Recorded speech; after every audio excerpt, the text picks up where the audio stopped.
오늘 들려드릴 이야기는 충청도 제천에서 일어났던 일입니다. 오래전부터 자식 이기는 부모 없다라는 말이 있었죠. 하지만 오늘 이야기의 주인공 박순자 할머니는 그 말이 항상 옳은 것이 아니라는 것을 보여주셨습니다. 76세 박순자 할머니는 6.25 때 태어나 평생을 고생하며 살아오셨습니다. 시장에서 채소 장사를 하며 세 아들을 키워내신 강인한 어머니였죠. 그리고 50년 넘게 함께한 남편 김철수 씨가 세상을 떠난 지 얼마 되지 않아 박순자 할머니의 가슴에 못을 박을 사건이 발생합니다. 그날로 돌아가 보겠습니다. 새벽 4시, 아직 동이 트기도 전입니다. 안개가 자욱하게 산을 감싸고 있어요. 적막한 산길은 누군가의 발소리로 깨어납니다. 충청도 제천의 외곽 깊은 산 중턱에 있는 김철수 씨의 묘소로 향하는 3명의 남자들. 이들은 다름 아닌 고인의 세 아들입니다. 꼭꼭 숨기고 싶은 일인 듯 셋 다 검은 옷을 입고 모자나 마스크로 얼굴을 가렸습니다. 그들 뒤로는 삽과 각종 도구를 든 인부 2명이 따라옵니다. 그들의 목적은 단 하나, 아버지의 묘를 파내는 것입니다. 이번 달 안에 이 일을 마무리 지어야 해. 재개발 보상금 신청 마감이 곧 끝나니까. 큰아들 김영민은 작은 손전등으로 길을 비추며 말했습니다. 54세의 그는 건설회사 중간관리자로 일하고 있었죠. 요즘 승진에 실패하고 경제적으로 어려워지면서 이번 재개발 사업에 모든 희망을 걸고 있었습니다. 어머니는 아직 주무시고 계시겠지? 둘째 아들 김준호가 불안한 목소리로 물었습니다. 50세의 그는 최근 회사를 퇴직하고 식당 창업을 준비 중이었어요. 처가에서 빌린 돈으로 인테리어 공사를 시작했지만 자금이 턱없이 부족한 상황이었죠. 걱정 마. 아침까지는 깨지 않으실 거야. 큰아들의 이 말에 막내 김동현은 움찔했습니다. 45세의 그는 중학교 역사교사로 얼떨결에 형들을 따라오게 됐습니다. 형들, 정말 이래도 되는 건가? 아버지 묘를 이렇게. 동현은 불안한 표정으로 뒤로 물러섰습니다. 손이 떨리고 이마에선 식은땀이 흘렀어요. 안개 낀 산길에서도 그의 창백한 얼굴이 보였습니다. 이미 결정된 일이야. 지금이 적기라고. 큰형은 냉정하게 말했습니다. 그의 목소리에는 조금의 망설임도 없었어요. 산 중턱의 이 땅은 최근 재개발 지역으로 지정되었고 적절한 보상금을 받기 위해서는 묘를 옮겨야 했습니다. 하지만 그들이 선택한 방법은 어머니에게 알리지 않고 몰래 파묘하는 것이었죠. 너 애들 학원비도 밀렸다며? 둘째 형 준호가 셋째 동현의 어깨를 툭툭 치며 말했습니다. 그 말에 동현은 자신의 경제적 어려움을 떠올렸습니다. 새 아이의 교육비의 대출금까지 당장 내일을 살아갈 방법이 막막했어요. 결국 깊은 한숨을 내쉬며 고개를 끄덕였습니다. 알았어. 동현의 작은 목소리가 안개 속에 사라졌습니다. 그의 말이 끝나자마자 인부들이 곧바로 작업을 시작했습니다. 어떤 제사나 의식도 없이 그저 묘를 파내기 위한 삽질만 시작된 것이죠. 빨리 끝내야 해. 큰형이 시계를 보며 재촉했습니다. 인부들의 삽이 흙을 파헤치는 소리만이 적막한 산속에 울려 퍼졌습니다. 삼형제는 불안한 표정으로 묘지 앞에 서 있었습니다. 아무도 말은 없었지만 셋 다 어딘가 모르게 불편한 기색이 역력했어요.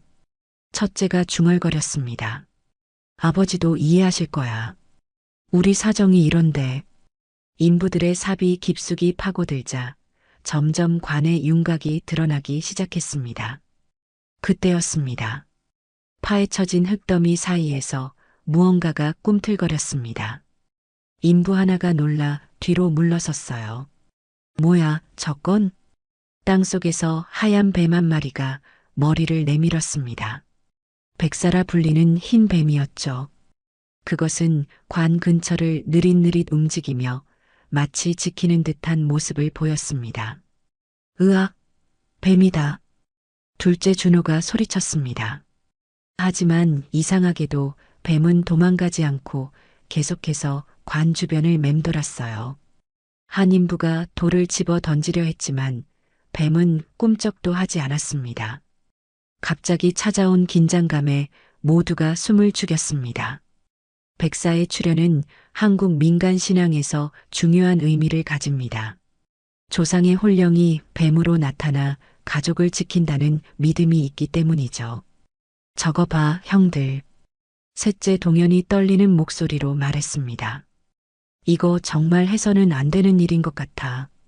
동현의 얼굴은 창백했고 그의 전신이 떨리고 있었습니다. 무슨 말도 안 되는 소리야. 그냥 평범한 뱀일 뿐이야. 어서 쫓아. 큰형 영민이 짜증을 내며 소리쳤습니다. 그가 직접 삽을 들고 백사에게 다가갔지만 뱀은 여전히 움직이지 않았어요. 오히려 고개를 들어 사람들을 바라보는 듯 했습니다. 동현은 백사와 눈이 마주치는 순간 전율을 느꼈습니다. 그 눈에는 마치 슬픔과 분노가 담겨 있는 것 같았어요. 그는 자기도 모르게 뒤로 물러났습니다. 아버지, 정말 아버지가. 동현의 중얼거림은 누구에게도 들리지 않았습니다. 결국 여러 명이 동시에 백사에게 다가가자 그제야 뱀은 조용히 땅을 타고 풀숲으로 사라졌습니다. 하지만 이상하게도 백사가 있던 자리는 마치 피처럼 붉게 젖어 있었습니다. 이상하네. 한 인부가 중얼거렸습니다. 그냥 빨리 끝내자. 시간 없어. 큰형의 재촉에 다시 작업이 시작되었지만 모두의 얼굴에는 불안감이 역력했습니다. 관이 완전히 드러났을 때 또 다른 이상한 점이 발견되었습니다.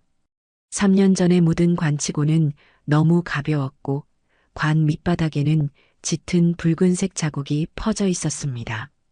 마치 녹물 같기도 하고 피 같기도 한 그 자국. 자식들은 서로 눈도 마주치지 않았습니다. 그저 서둘러 인부들에게 관을 차에 싣도록 지시했을 뿐이었죠.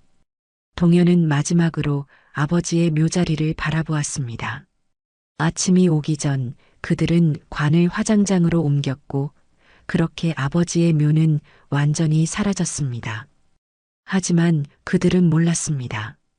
이 일이 어떤 결과를 가져올지, 그리고 백사의 출현이 그들에게 어떤 것을 암시한 것인지. 한편 박순자 할머니는 큰아들 영민의 집에서 지내고 있었습니다. 30평대 넓은 아파트였지만 그녀에게 주어진 공간은 작은 방 하나뿐이었죠. 식구들은 바쁘다며 할머니와 대화할 시간도 별로 없었습니다. 그래도 할머니는 묵묵히 자신의 일을 했어요. 아침 일찍 일어나 밥을 짓고 손주들 옷을 정리해주는 것이 일상이었습니다. 어머니, 왜 안 주무세요? 이제 12시가 넘었어요. 큰 며느리 서미영이 문을 열고 물었습니다. 그녀는 50세의 학원 원장으로 항상 바쁘고 피곤해 보였죠. 시어머니와 같은 공간에서 살면서 생긴 갈등이 얼굴에 그대로 드러나 있었습니다. 괜찮아. 금방 잘 거야. 너희들 먼저 자렴. 할머니가 부드럽게 대답했습니다. 손에는 오래된 사진첩이 놓여 있었어요. 며느리는 고개를 끄덕이고 문을 닫았습니다. 할머니는 다시 사진첩을 펼쳤습니다. 그 안에는 평생을 함께한 남편과의 추억들이 담겨 있었어요. 여보, 오늘도 잘 지내고 계시죠? 할머니는 사진을 매만지며 중얼거렸습니다. 3년 전 남편이 세상을 떠난 이후 그녀는 매일 밤 이렇게 사진을 보며 대화를 나누곤 했습니다. 물론 대답은 돌아오지 않았지만 그것만으로도 마음이 조금은 편안해졌습니다. 할머니는 요즘 무릎이 좋지 않아 산에 있는 남편의 묘소를 자주 찾아가지 못했습니다. 오늘은 꼭 가려고 했지만 비가 오는 데다 큰 아들 영민이가 바빠서 데려다 줄 수 없다고 했죠. 그래서 더욱 사진 속 남편이 그리웠습니다. 다음 주에는 꼭 찾아갈게요. 할머니는 사진에 입을 맞추고 조심스럽게 첩을 닫았습니다. 그리고 침대에 누워 눈을 감았습니다. 평소보다 더 깊은 잠이 찾아왔어요. 꿈속에서 할머니는 안개 낀 산길을 걷고 있었습니다. 발 아래로는 축축한 흙이 밟혔고 주변은 온통 하얀 안개로 가득했어요. 이게 어디지? 할머니는 혼잣말을 하며 걸었습니다. 갑자기 안개가 조금 걷히고 길 끝에 무덤 하나가 보였습니다. 그 앞에는 누군가가 서 있었죠. 가까이 다가가자 할머니는 그 사람이 누구인지 알아볼 수 있었습니다. 여보. 그것은 분명 남편 김철수 씨였습니다. 살아생전 모습 그대로 검은 양복을 입고 조용히 서 있었어요. 하지만 그의 표정은 어딘지 슬퍼 보였습니다. 그리고 그의 발치에는 하얀 뱀 한 마리가 조용히 또아리를 틀고 있었죠. 여보, 왜 여기에 있어요? 할머니가 떨리는 목소리로 물었습니다. 무덤 앞에 선 남편의 모습이 어딘지 불안하게 느껴졌습니다. 난 이제 여길 떠나. 남편의 목소리는 마치 바람처럼 희미했습니다. 그 말에 할머니는 가슴이 철렁 내려앉는 느낌이 들었습니다. 무슨 말이에요? 아무도 지켜주지 않더라. 남편의 말이 이어졌습니다. 그의 목소리에는 비통함이 묻어났습니다. 할머니는 본능적으로 뭔가 잘못되었다는 것을 느꼈습니다. 그때 남편 발치에 있던 백사가 천천히 고개를 들어 할머니를 바라보았습니다. 그 눈빛에는 무언의 경고와 깊은 슬픔이 담겨 있었어요. 갑자기 바람이 강하게 몰아치기 시작했고 안개가 더욱 짙어졌습니다. 백사는 묘 주위를 한 바퀴 돌더니 안개 속으로 사라졌습니다. 남편은 조금씩 안개 속으로 흐려지기 시작했습니다. 여보, 가지 마요. 여보. 할머니는 남편을 향해 손을 뻗었지만 이미 그의 모습은 보이지 않았습니다. 그리고 그 순간 할머니는 눈을 떴습니다. 식은땀이 온몸을 적시고 있었습니다. 할머니는 벌떡 일어나 주위를 둘러보았습니다. 어두운 방, 창밖으로 보이는 달빛, 그리고 벽에 걸린 시계는 새벽 5시를 가리키고 있었습니다. 여보. 할머니는 떨리는 목소리로 중얼거렸습니다. 꿈이었지만 너무나 생생했고 불길했습니다. 그날 밤 박순자 할머니는 등산복을 꺼내 입었습니다. 관절염으로 아픈 무릎이었지만 지팡이를 짚고 일어났습니다. 방구석에 있던 작은 호미와 천을 가방에 넣고 문을 조용히 열었습니다. 거실은 어두웠고 모두가 깊은 잠에 빠져 있었습니다. 할머니는 현관문을 열고 나왔습니다. 아직 새벽이었지만 그녀의 마음속에는 단 하나의 목표만 있었습니다. 남편의 묘소로 가는 것. 평소 같았다면 그냥 꿈이라고 넘어갈 텐데 오늘 그 꿈은 예사롭지 않았습니다. 밖은 여전히 어두웠고 안개가 자욱했습니다. 불길한 예감이 그녀의 가슴을 짓눌렀습니다. 여보, 내가 지금 갈게요. 할머니는 그 새벽에 시내에 나가 택시를 잡기 시작했습니다. 그리고 겨우 택시를 잡고 남편의 묘가 있는 산에 도착했습니다. 할머니는 천천히 산길을 오르기 시작했습니다. 관절이 아팠지만 지팡이를 짚고 한 걸음 한 걸음 나아갔습니다. 산길은 안개로 뒤덮여 있었고 발밑에 흙은 축축했습니다. 마치 꿈에서 본 그 길 같았습니다. 몇십 분을 오르자 드디어 남편의 묘소가 있는 곳에 거의 다다랐습니다. 남편은 생전에 이곳을 특별히 좋아했습니다. 도시가 한눈에 보이면서도 소나무 숲으로 둘러싸인 조용한 곳이었죠. 그래서 그가 세상을 떠날 때 이곳에 묻어달라고 유언했던 것입니다. 여보, 제가 왔어요. 할머니의 목소리가 떨렸습니다. 이제 마지막 모퉁이만 돌면 남편의 묘소가 보일 터였습니다. 그녀는 잠시 숨을 고르고 천천히 그 모퉁이를 돌았습니다. 그리고 그 순간 할머니는 충격적인 광경을 목격했습니다. 남편의 묘소가 있어야 할 자리에는 아무것도 없었습니다. 아니, 정확히 말하면 엉망이 된 흙더미와 파헤쳐진 흔적만 남아 있었습니다. 봉부는 완전히 무너져 있었고 비석은 부서진 채 흙 속에 반쯤 파묻혀 있었습니다. 그동안 할머니가 정성껏 가꾸던 주변의 꽃들은 모두 짓밟혀 있었고 향로도 어디론가 사라져버렸습니다. 이게 뭐지? 할머니는 멍한 표정으로 그 자리에 서 있었습니다. 눈앞의 광경이 현실이라고 믿을 수 없었습니다. 그녀는 천천히 마치 죽은 사람처럼 그 자리로 걸어갔습니다. 다리가 떨려 제대로 걷기도 힘들었지만 그녀는 무너진 봉분 앞에 다다랐습니다. 그리고 그 자리에 무릎을 꿇고 절규하기 시작했습니다. 대체 이게 무슨 일이야? 한참을 그 자리에서 절규한 박순자 할머니는 충격 속에 산을 내려왔습니다. 76세의 노인이라고는 믿기지 않을 정도로 그녀는 서둘러 내려왔습니다. 무릎 통증도 숨가쁨도 지금은 느낄 겨를이 없었습니다. 오직 하나의 생각만이 그녀의 머릿속을 가득 채웠습니다. 아들에게 얘기해야 해. 빨리 경찰에 신고해야 해. 산길을 내려오는 동안 박순자 할머니는 여러 가능성을 생각했습니다. 밤중에 몰래 파묘를 한 것으로 보아 도굴꾼일 가능성이 컸습니다. 하지만 남편의 묘에는 특별한 유물이나 보물이 없었습니다. 또 최근 그 지역에 개발 소문이 있었다는 것이 떠올랐습니다.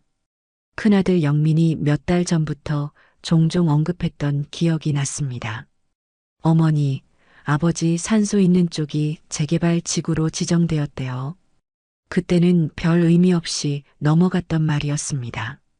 자신들과 상관없는 이야기라고 생각했고, 그래서 그 얘기만 나오면 특별히 대꾸를 하지 않았습니다. 하지만 지금 생각해보니 묘한 느낌이 들었습니다. 그래도 할머니는 그 생각을 금방 지웠습니다. 아들이 그럴 리가 없다고 생각했기 때문입니다. 할머니는 등산용 지팡이도 없이 비틀거리며 달려 내려왔습니다. 몇 번이나 넘어질 뻔했지만 그때마다 나무를 붙잡고 겨우 중심을 잡았습니다. 얼굴에는 땀과 먼지 그리고 눈물이 뒤섞여 있었습니다. 산 아래에 도착했을 때는 이미 아침 7시가 넘어가고 있었습니다. 평소라면 이 시간 큰아들 영민은 출근 준비를 하고 있을 터였습니다. 할머니는 서둘러 버스 정류장으로 향했습니다. 다행히 금방 버스가 왔고 그녀는 집으로 향하는 버스에 올랐습니다. 아주머니, 괜찮으세요? 옆자리에 앉은 젊은 여성이 걱정스러운 표정으로 물었습니다. 그제야 할머니는 자신의 모습이 얼마나 상했을지 생각했습니다. 산에서 무너진 묘를 보고 오열하며 흙을 만지던 그녀의 손과 옷은 이미 흙투성이었습니다. 네, 괜찮아요. 그냥 산에 좀 다녀왔어요. 할머니는 애써 미소를 지으며 대답했습니다. 그러나 그녀의 눈은 여전히 충격과 슬픔으로 가득 차 있었습니다. 버스는 빠르게 도시로 들어왔고 할머니는 곧 큰아들 집이 있는 아파트 단지에 도착했습니다. 14층에 도착한 할머니는 잠시 문 앞에서 숨을 고르고 열쇠를 꺼냈습니다. 문을 열고 조용히 안으로 들어섰습니다. 아침 시간이라 집안은 분주할 거라고 생각했지만 의외로 조용했습니다. 큰손자 현우는 이미 학교에 갔을 텐데 영민과 미영은 아직 집에 있는 것 같았습니다. 할머니는 신발을 벗고 거실로 들어서려는 순간 복도 끝 아들 부부의 방에서 소리가 들렸습니다. 문은 살짝 열려 있었고 그 틈으로 대화가 새어나왔습니다. 어떻게 됐어요? 큰 며느리 미영의 목소리였습니다. 그녀는 평소보다 흥분된 목소리로 물었습니다. 잘 처리했어. 화장까지 마쳤고, 마음이 아프지만 어쩔 수 없지. 큰아들 영민의 목소리가 이어졌습니다. 그의 목소리는 무덤덤했지만 어딘가 안도감이 묻어 있었습니다.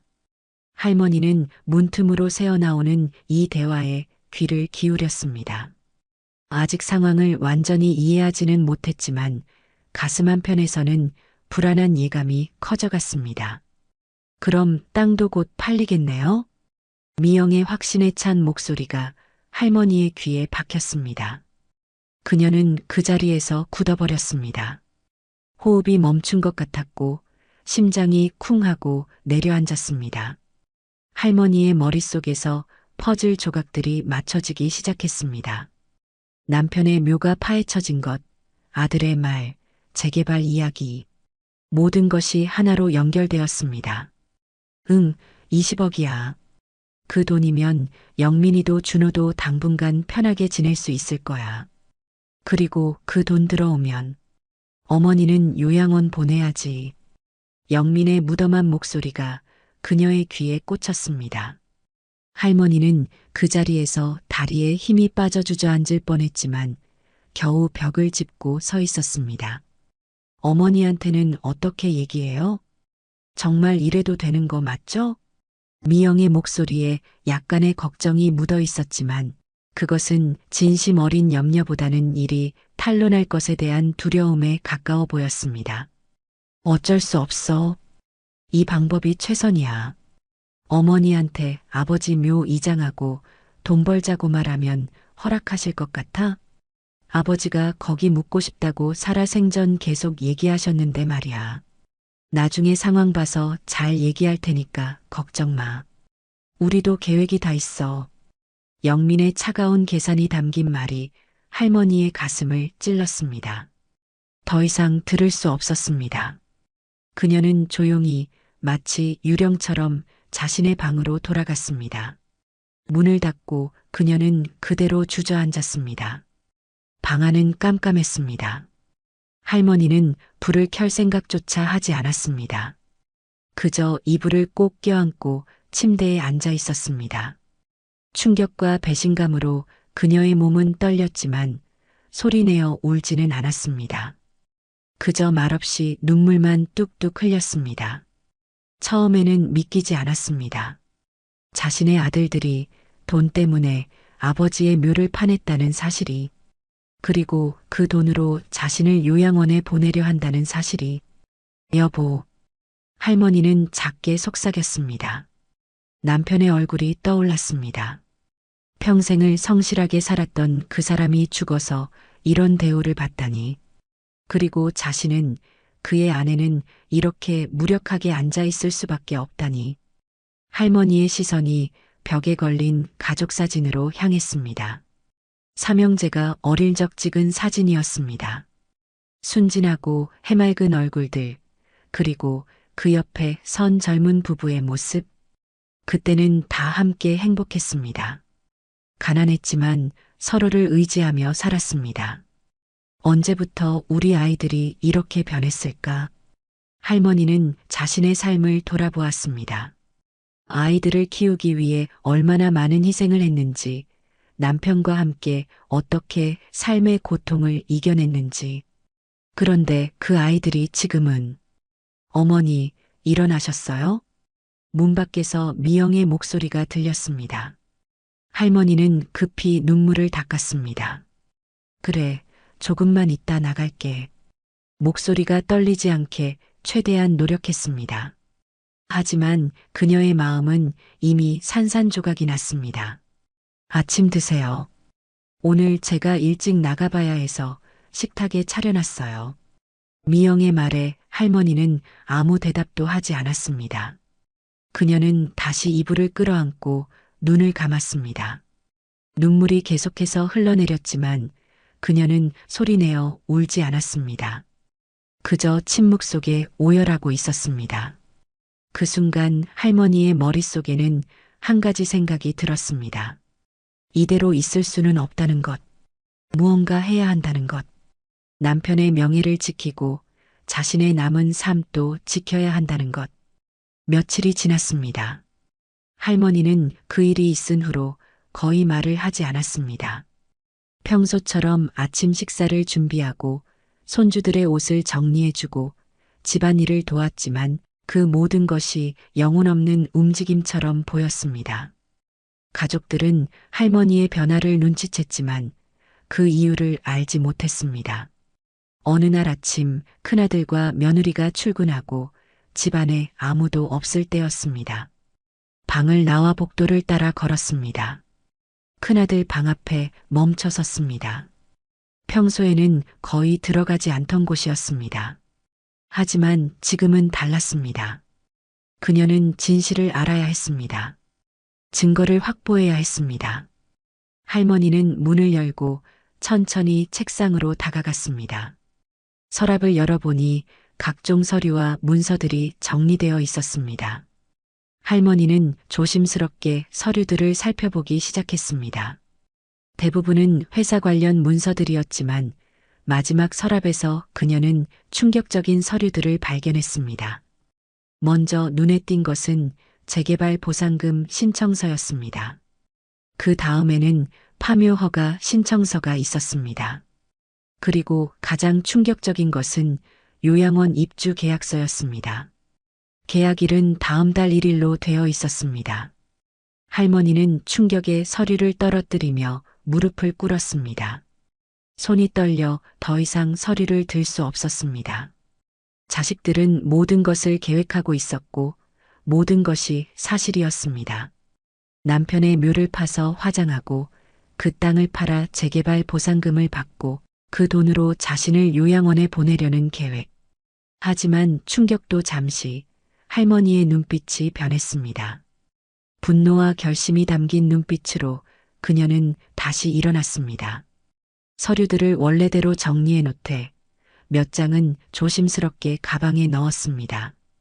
증거로 남겨두기 위해서였습니다. 할머니는 서재를 나와 다시 자신의 방으로 돌아갔습니다. 그리고 옷을 갈아입고 집을 나섰습니다. 버스를 타고 1시간을 달려 할머니는 셋째 아들 동현의 집에 도착했습니다. 아파트 현관 앞에 선 할머니는 잠시 숨을 고르고 초인종을 눌렀습니다. 문이 열리고 셋째 아들 동현이 나타났습니다. 그의 표정은 순간 굳어졌습니다.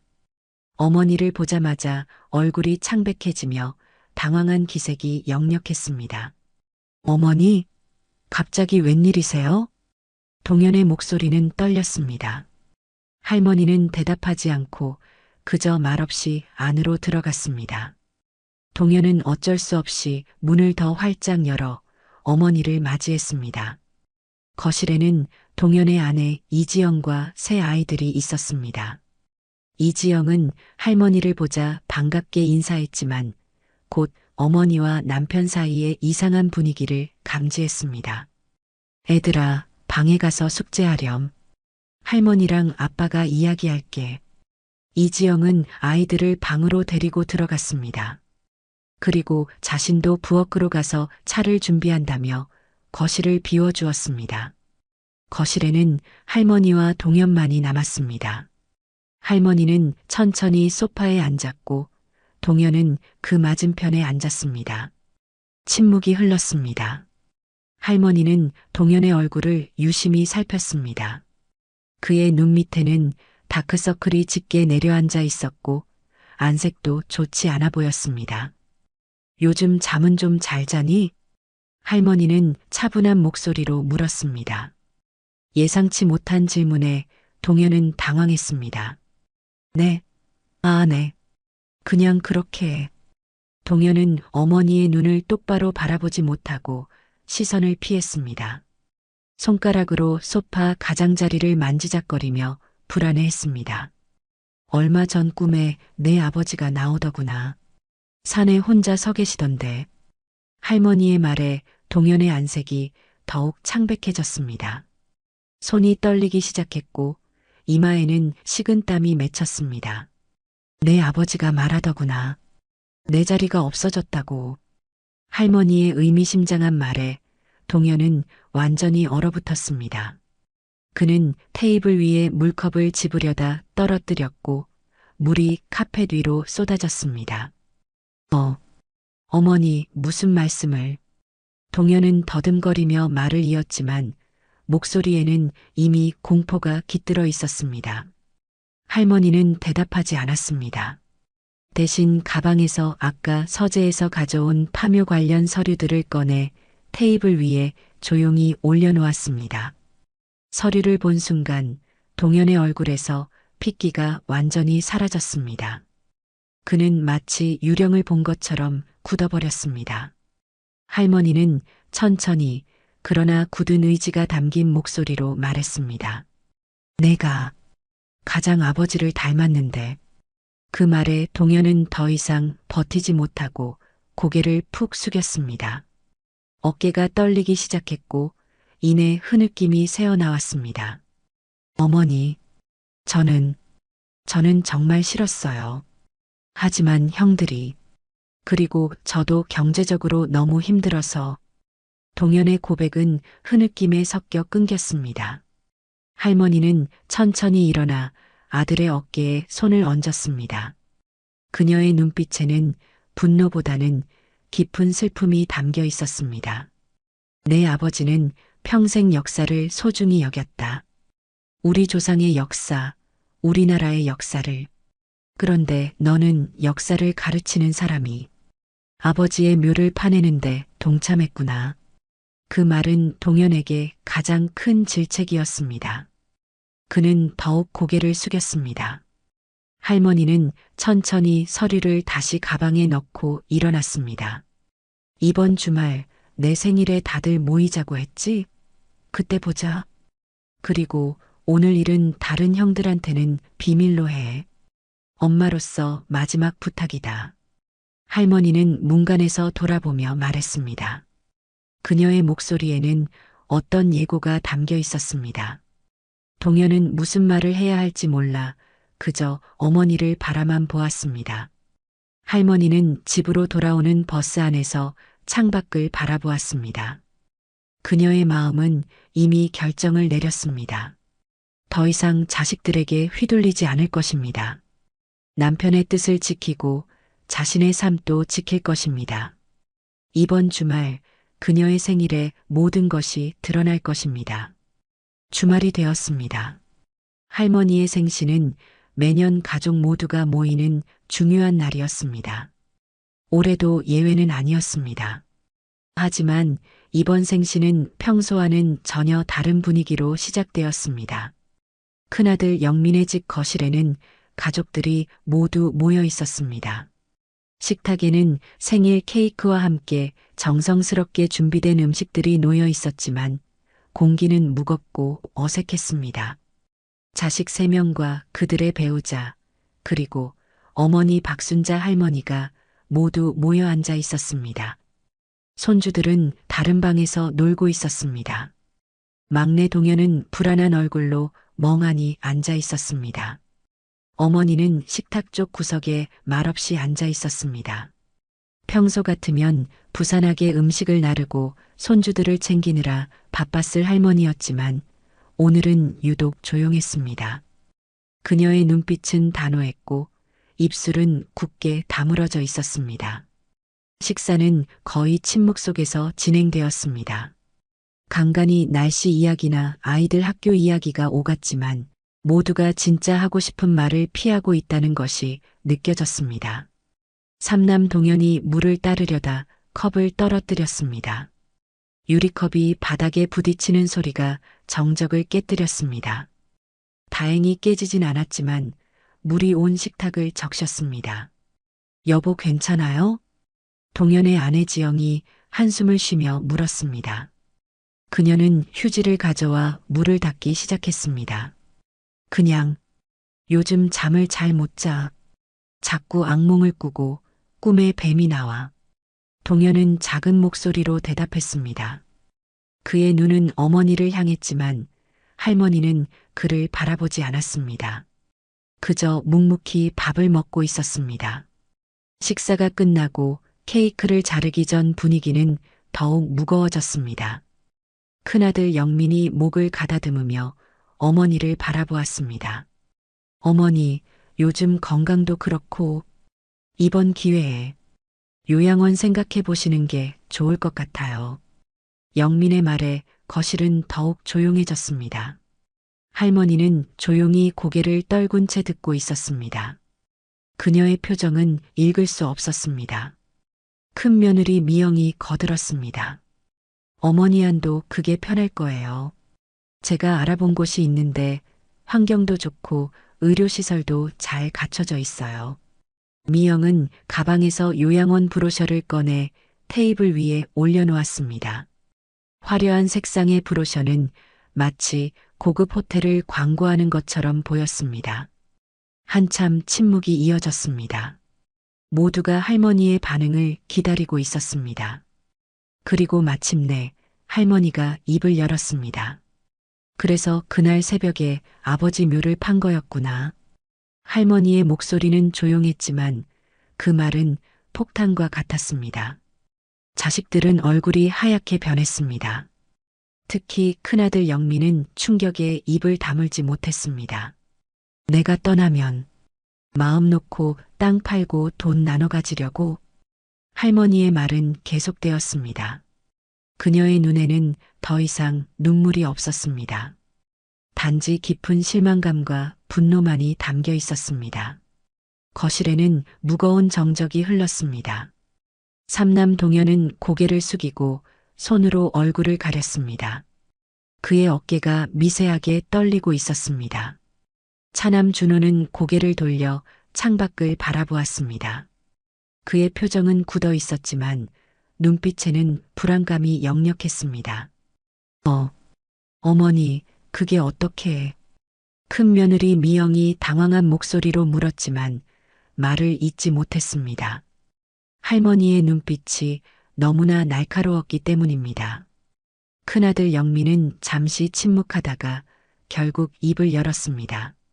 그는 어머니가 알고 있다면 차라리 솔직하게 설명하는 것이 낫다고 판단한 것 같았습니다. 아버지 파묘한 거 우리도 마음이 편했던 건 아니에요. 근데 지금 이 상황에서 그냥 뒀으면 20억 그냥 날아가는 거예요. 어머니한테 제가 몇 번 얘기했는데 어머니는 들은 척도 안 하셨잖아요. 아버지가 살아계셨어도 이런 건 이해하셨을 거예요. 영민의 목소리에는 자신의 행동을 정당화하려는 의도가 묻어났습니다. 그는 경제적인 논리로 자신의 행동을 설명하려 했습니다.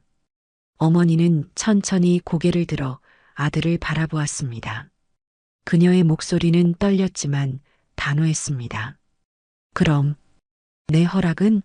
나 몰래 한마디 상의도 없이 다 파버렸다고? 영민은 대답하지 못했습니다. 그는 눈을 피했습니다. 모두가 알고 있었습니다. 그들이 어머니 몰래 아버지의 묘를 파낸 것은 어머니가 절대 허락하지 않을 것이기 때문이었습니다. 침묵이 길어지자 큰 며느리 미영이 한숨을 쉬며 입을 열었습니다. 그녀는 더 이상 숨기지 않기로 한 것 같았습니다. 솔직히 말씀드릴게요, 어머니. 저희도 애들 교육비에 대출에 정말 한계예요. 어머니 모시는 것도 솔직히 이제 부담이에요. 미영의 말은 잔인할 정도로 솔직했습니다. 그녀는 시어머니를 짐으로 여기고 있음을 숨기지 않았습니다. 할머니는 그 말을 듣고 잠시 눈을 감았습니다. 깊은 한숨이 그녀의 입에서 새어나왔습니다. 짐이구나, 난 이제. 할머니의 작은 중얼거림은 누구에게도 닿지 않았습니다. 하지만 그녀의 눈동자가 떨리기 시작했습니다. 그것은 슬픔이 아닌 분노의 떨림이었습니다. 큰아들은 어머니의 반응을 보고 다소 당황한 듯 했습니다. 그는 한숨을 쉬며 말을 이었습니다. 어머니, 우리도 도와드리고 싶은 마음은 있죠. 근데 현실적으로 진짜 어려워요. 요양원에 가시는 게 모두한테 편할 수 있어요. 영민의 말에는 진정성이 부족했습니다. 그는 여전히 경제적인 관점에서만 이 문제를 바라보고 있었습니다. 어머니의 감정, 아버지의 묘에 대한 존중, 이런 것들은 그의 계산에 들어있지 않았습니다. 할머니는 천천히 일어섰습니다. 그녀의 손은 부들부들 떨리고 있었습니다. 하지만 그것은 나이 탓이 아니었습니다. 그것은 억누르고 있는 분노의 표현이었습니다. 내 남편, 너희 아버지가 묻힌 땅을 파내서 돈을 벌고 그 돈으로 날 요양원에 보내고 너네들끼리 잘 먹고 잘 살겠다는 거지? 할머니의 목소리는 점점 커졌습니다. 평생 조용하고 순한 성격이었던 그녀가 이렇게 강한 목소리를 내는 것은 처음이었습니다. 어머니, 진정하세요. 너무 흥분하시면 건강에 안 좋아요. 차남 준호가 할머니의 팔을 잡으려 했지만 할머니는 그의 손을 뿌리쳤습니다. 놓아, 내가 언제 너희들한테 짐이었니? 내가 언제 손 벌렸니? 평생을 너희 뒷바라지 하느라 시장에서 채소 팔고 남의 집 청소하고 할머니의 목소리는 떨리고 있었습니다. 오랫동안 억눌러왔던 감정이 한꺼번에 터져나왔습니다. 내 아버지는 평생 너희들을 위해 희생하며 살았어. 그런 사람 묘를 파내? 자식이라는 것들이. 할머니의 외침에 방 안은 완전히 얼어붙었습니다. 큰 며느리 미영은 말없이 입을 다물었습니다. 그녀의 얼굴은 창백했습니다. 차남 준호는 할 말을 잃고 그저 서 있었습니다. 막내는 울 듯한 표정으로 고개를 숙인 채 어머니를 바라보지 못했습니다. 할머니는 깊은 숨을 내쉬고 조금 진정된 목소리로 말했습니다. 너희가 나를 버리는 게 아니야. 내가 너희를 버리는 거야. 그 말을 끝으로 할머니는 자신의 방으로 들어가 작은 가방을 꺼냈습니다. 이미 며칠 전부터 준비해둔 가방이었습니다. 그 안에는 꼭 필요한 옷 몇 벌과 약간의 돈, 그리고 남편과의 사진이 들어 있었습니다. 어머니, 어디 가세요? 이렇게 갑자기. 큰아들 영민이 당황한 목소리로 물었습니다. 그는 어머니가 이렇게 강하게 나올 것이라고는 예상하지 못했습니다. 할머니는 아들들의 모든 만류를 무시하고 현관으로 향했습니다. 그리고 문 앞에서 돌아보며 마지막 말을 남겼습니다. 나는 너희 아버지 곁으로 갈 거다. 그 말을 끝으로 할머니는 집을 나섰습니다. 남겨진 가족들은 어떤 말도 하지 못했습니다. 그저 충격과 당혹감, 그리고 어쩌면 죄책감이 그들을 덮쳤습니다. 밖은 이미 어두워지고 있었습니다. 아파트 단지를 빠져나온 할머니는 버스 정류장으로 향했습니다. 그녀는 이미 마음을 정했습니다. 남편과 함께 살았던 시골집, 그곳으로 돌아갈 것입니다. 그 집은 오래되었지만 그들의 추억이 살아있는 곳이었습니다. 버스를 기다리며 할머니는 문득 하늘을 올려다보았습니다. 밤하늘에는 별들이 반짝이고 있었습니다. 마치 남편이 그녀를 지켜보고 있는 것 같았습니다. 여보, 내가 갈게요. 당신 곁으로. 할머니의 눈에서 눈물이 흘러내렸습니다. 버스가 도착했고 할머니는 천천히 버스에 올랐습니다. 버스는 천천히 시골길을 따라 달렸습니다. 다음 정류장은 강송리입니다. 버스 안내 방송에 할머니는 천천히 일어났습니다. 다리가 저려 잠시 휘청거렸지만 곧 중심을 잡았습니다. 버스에서 내린 할머니는 잠시 주변을 둘러보았습니다. 아이고, 순자 씨 아니야? 정류장 앞 작은 가게에서 노인 한 분이 할머니를 알아보고 반갑게 인사했습니다. 마을 슈퍼를 운영하는 최 씨 할머니였습니다. 오랜만이네요, 최 씨. 박순자 할머니는 미소 지으며 대답했습니다. 그녀의 눈에는 오랜 친구를 만난 반가움이 스쳤습니다. 그래, 철수 씨 돌아가시고 안 보이더라고. 잘 지냈어? 애들은 다 잘 크고? 최 씨 할머니의 질문에 박순자 할머니는 잠시 망설였습니다. 아들들 이야기는 지금 하고 싶지 않았습니다. 네, 다들 잘 지내요. 저는 이제 여기서 살려고 돌아왔어요. 그럼 다음에 또 뵐게요. 인사를 나눈 후 할머니는 작은 가방을 들고 길을 걷기 시작했습니다. 마을 중심에서 조금 떨어진 곳, 언덕 위에 그녀의 집이 있었습니다. 평생을 아끼고 모아 남편과 함께 지은 집이었습니다. 마침내 언덕 위에 도착했을 때 할머니는 잠시 숨을 고르며 집을 바라보았습니다. 오래된 단층 기와집은 세월의 흔적이 역력했지만 여전히 따뜻한 기운이 흘러나오는 것 같았습니다. 주변에는 남편이 심었던 감나무들이 가지를 뻗고 있었고 마당 한쪽에는 장독대가 자리하고 있었습니다. 조심스럽게 열쇠를 문에 넣고 돌렸습니다. 삐걱거리는 소리와 함께 문이 열렸습니다. 여보, 돌아왔어요. 할머니는 집 안으로 들어서며 작게 중얼거렸습니다. 먼지 쌓인 거실이 그녀를 맞이했습니다. 가구들은 하얀 천으로 덮여 있었고 벽에는 낡은 가족 사진들이 걸려 있었습니다. 시간이 멈춘 듯한 공간이었습니다. 할머니는 천천히 거실을 둘러보았습니다.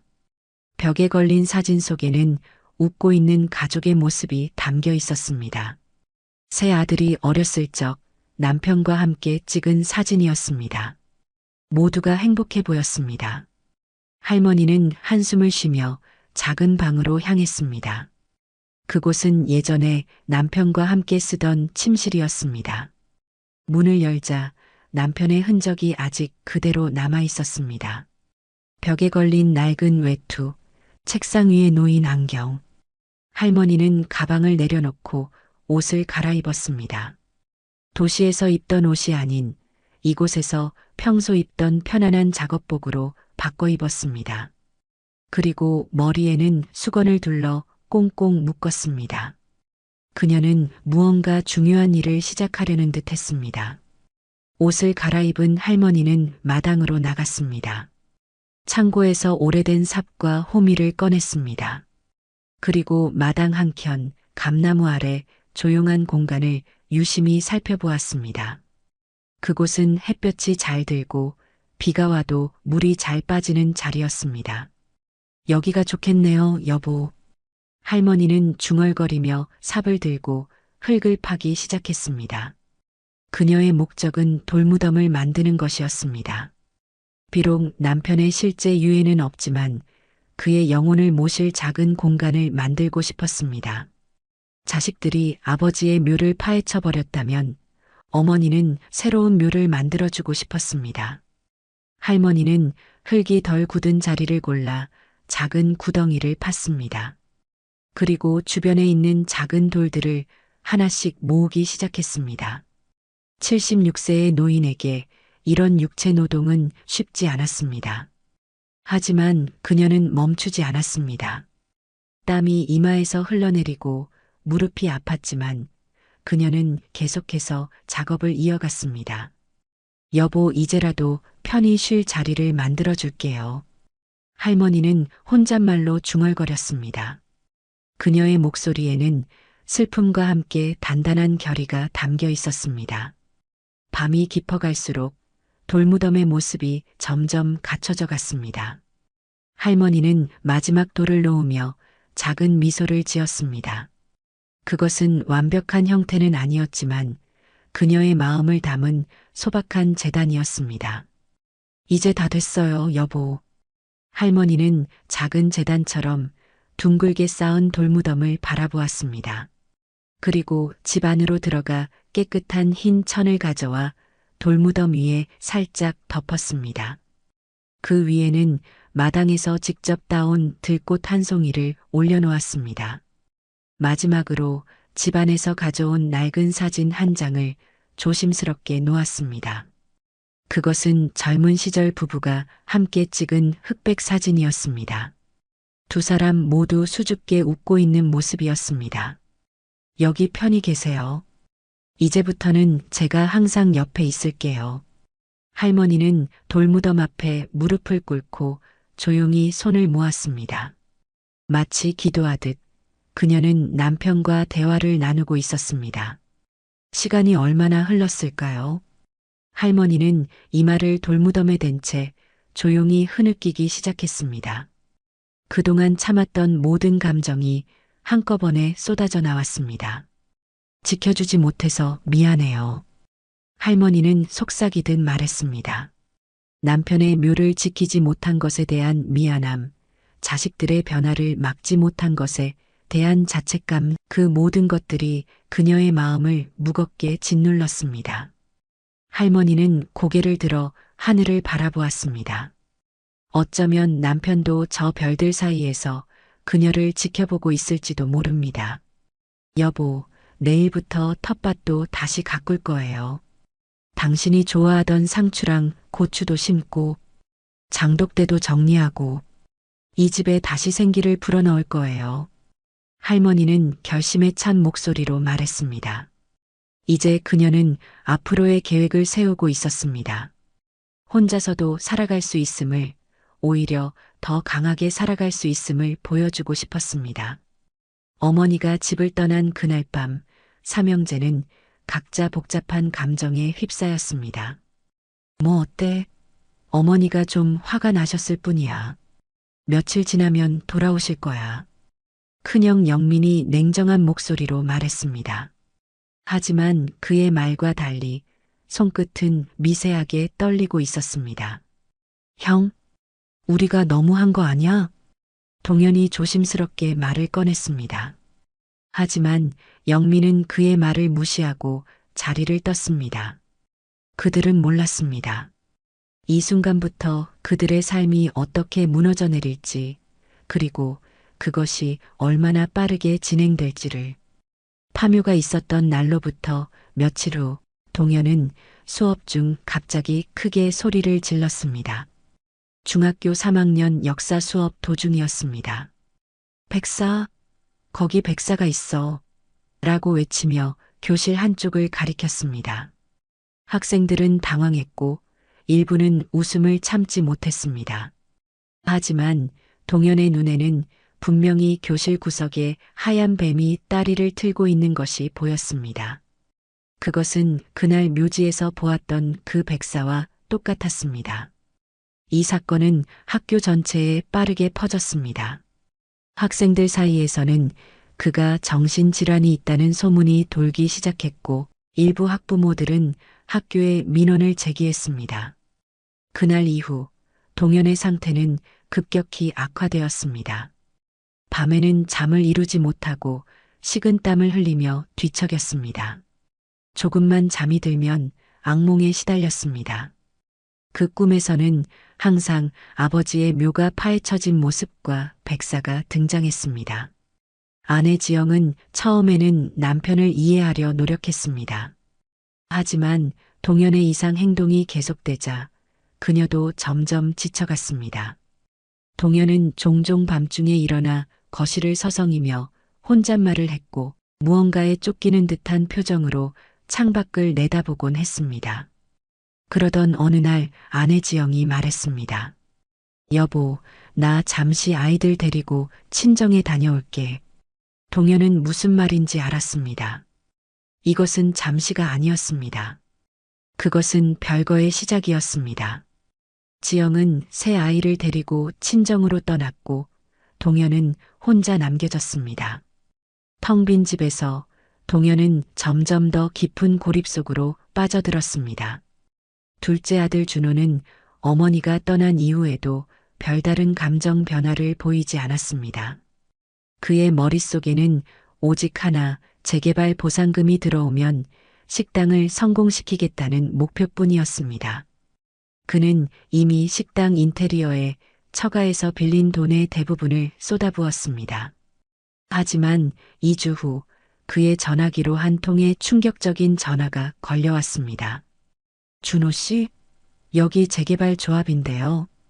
죄송하게 됐습니다만 보상금 지급이 무기한 연기됐습니다. 준호는 귀를 의심했습니다. 뭐라고요? 왜요? 아버님 산소가 있던 부지에서 유물이 발견됐습니다. 문화재청에서 발굴 조사를 시작했어요. 그 말을 들은 준호는 전화기를 떨어뜨렸습니다. 유물이 발견되면 재개발이 무기한 연기되거나 아예 취소될 수도 있다는 것을 그는 알고 있었습니다. 이런 씨, 어떻게 이런 일이? 준호는 분노와 절망감에 책상을 내리쳤습니다. 그의 계획은 완전히 무너져 내렸습니다. 보상금이 없다면 식당 대출금도 갚을 수 없고 처가에서 빌린 돈도 갚을 수 없었습니다. 그는 사채까지 써서 식당 오픈을 강행했습니다. 그로부터 한 달 후 준호는 텅 빈 식당 앞에 서서 빈 매대를 멍하니 바라보고 있었습니다. 식당은 하루 종일 손님이 몇 명 오지 않았고 수익은 바닥을 쳤습니다. 여보, 이렇게는 안 돼. 이러다 우리 완전히 망해. 아내 혜진의 목소리에는 공포와 절망이 담겨 있었습니다. 조금만 더 기다려. 상황이 나아질 거야. 보상금도 언젠가는. 준호의 말은 설득력이 없었습니다. 그는 더 이상 자신감 있게 말할 수 없었고 그의 눈빛에는 두려움만이 가득했습니다. 2달 후 식당은 폐업을 맞이했습니다. 준호는 남은 재산을 모두 탕진했고 대출금 상환도 어려워졌습니다. 은행에서는 연체 통지서가 계속해서 날아왔고 처가에서는 돈을 갚으라는 연락이 끊임없이 왔습니다. 난 더 이상 못 견디겠어. 이혼하자. 혜진의 선언은 준호에게 마지막 타격이었습니다. 부유한 집안 출신이었던 그녀는 남편의 실패를 더 이상 감당할 수 없었습니다. 이혼 후 준호는 월세도 내지 못해 고시원으로 거처를 옮겼습니다. 큰아들 영민은 세 형제 중 가장 냉정하고 현실적인 사람이었습니다. 그에게 있어 재개발은 단순한 투자가 아니었습니다. 그것은 인생을 바꿀 수 있는 기회였습니다. 영민은 아버지의 묘가 있는 땅뿐만 아니라 주변 부지까지 추가로 매입하기 위해 거액의 대출을 받았습니다. 또한 재개발 조합에 영향력을 행사하기 위해 뒷돈을 주며 로비 활동도 적극적으로 펼쳤습니다.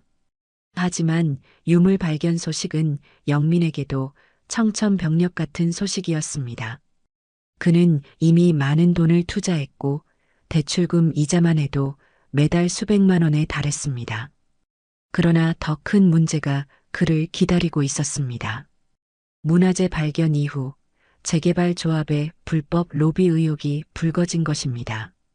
수사가 진행될수록 영민의 불법 행위가 하나둘 드러났고 그는 구속될 위기에 처했습니다. 여보, 나 더 이상 못 참겠어요. 아이들도 학교에서 놀림을 받고 아내 미영은 눈물을 흘리며 말했습니다. 그녀는 이미 본가를 팔아 도피할 계획을 세우고 있었습니다. 아이들과 함께 멀리 떠나 새로운 삶을 시작하고 싶었습니다. 영민은 모든 것이 무너지는 것을 느꼈습니다. 시간이 흐를수록 삼형제의 삶은 더욱 나락으로 떨어졌습니다. 그들은 더 이상 서로 연락도 하지 않았습니다.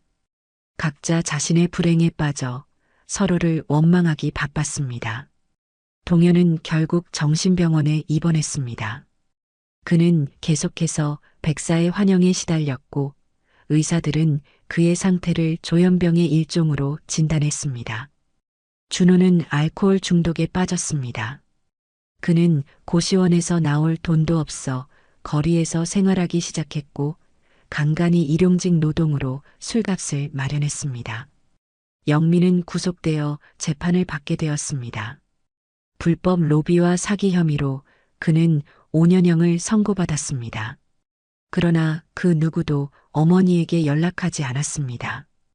혹은 연락할 수 없었습니다. 어머니가 어디에 있는지, 어떻게 지내고 있는지 그들은 알지 못했습니다. 한편 박순자 할머니가 시골집에서 생활한 지 한 달쯤 지났을 무렵이었습니다. 할머니는 조용히 자신만의 일상을 만들어가고 있었습니다. 아침에 일어나 마당을 쓸고 텃밭에서 채소를 가꾸고 저녁에는 남편을 위해 만든 돌무덤 앞에서 하루를 마무리했습니다. 그녀는 자식들로부터 단 한 통의 전화도 받지 못했습니다. 처음에는 서운했지만 이제는 그 또한 받아들였습니다. 할머니는 이제 자신만의 삶을 살고 있었습니다. 더 이상 누군가의 어머니나 아내로서가 아닌 한 사람 박순자로서의 삶을 찾아가고 있었습니다. 그리고 그 과정에서 그녀는 진정한 행복을 느끼고 있었습니다. 그러던 어느 날, 가을에서 겨울로 넘어가는 11월의 저녁이었습니다. 박순자 할머니의 마당에는 희미한 등불 하나가 밤의 어둠을 밝히고 있었습니다. 그 불빛 아래 할머니는 감나무 아래 자신이 직접 만든 돌무덤 앞에 앉아 있었습니다. 무릎 위에는 낡은 사진첩이 놓여 있었습니다. 그 안에는 젊은 시절 남편과 함께 찍은 추억의 사진들이 소중히 보관되어 있었습니다. 할머니는 사진첩을 천천히 넘기며 과거를 회상했습니다. 그렇게 한참을 사진첩을 보다가 천천히 닫고 하늘을 올려다보았습니다. 밤하늘에는 무수한 별들이 빛나고 있었습니다. 마치 남편이 그곳에서 자신을 내려다보고 있는 것만 같은 느낌이 들었습니다.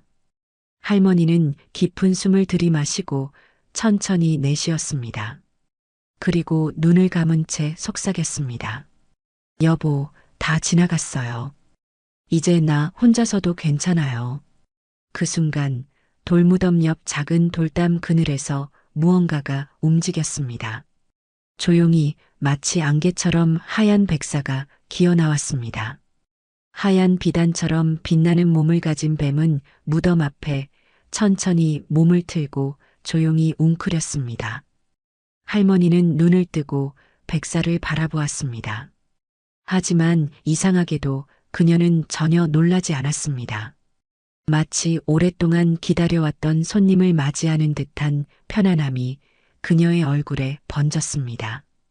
백사는 고개를 들어 할머니를 바라보았습니다. 그 눈빛에는 위협이 아닌 깊은 이해와 안도감이 담겨 있었습니다. 마치 오랜 임무를 마치고 이제 쉴 수 있게 되었다는 듯한 표정이었습니다. 당신이었군요. 처음부터 끝까지. 할머니의 눈에 눈물이 고였습니다. 그것은 슬픔의 눈물이 아니라 깊은 감사와 깨달음의 눈물이었습니다. 그녀는 이제 모든 것을 이해했습니다. 백사는 단순한 뱀이 아니었습니다. 그것은 남편의 혼이자 그의 의지의 상징이었습니다. 남편은 이런 방식으로 자신을 지켜보고 지켜주고 있었던 것입니다. 할머니는 살며시 고개를 끄덕이며 조용히 미소 지었습니다. 그녀의 얼굴에는 평화로움이 깃들어 있었습니다. 이제 그녀는 더 이상 두렵지 않았고 외롭지도 않았습니다. 그동안 고마웠어요. 할머니의 목소리는 작았지만 그 안에는 깊은 감정이 담겨 있었습니다. 백사는 마치 그 말을 기다렸다는 듯이 천천히 몸을 일으켰습니다. 그리고 조용히 몸을 돌려 정원을 향해 기어갔습니다. 달빛 아래 하얀 비단처럼 빛나는 백사의 모습은 신비롭고 아름다웠습니다. 할머니는 백사가 멀어지는 모습을 조용히 지켜보았습니다. 뱀은 천천히 정원을 가로질러 밤 안개 속으로 사라져갔습니다. 그리고 마침내 그 하얀 흔적마저 완전히 사라졌습니다. 안녕 여보. 편히 쉬세요. 할머니는 작별 인사를 속삭였습니다. 그녀의 얼굴에는 더 이상 슬픔이 없었습니다. 그저 깊은 평화와 수용의 미소만이 남아 있었습니다. 할머니는 천천히 일어서서 집 안으로 향했습니다. 그녀의 걸음걸이는 가볍고 힘차 보였습니다. 76세의 나이에도 불구하고 그녀는 이제 새로운 시작을 맞이하고 있었습니다. 과거의 상처와 아픔을 모두 내려놓고 새롭게 자신만의 삶을 살아갈 준비가 되어 있었습니다.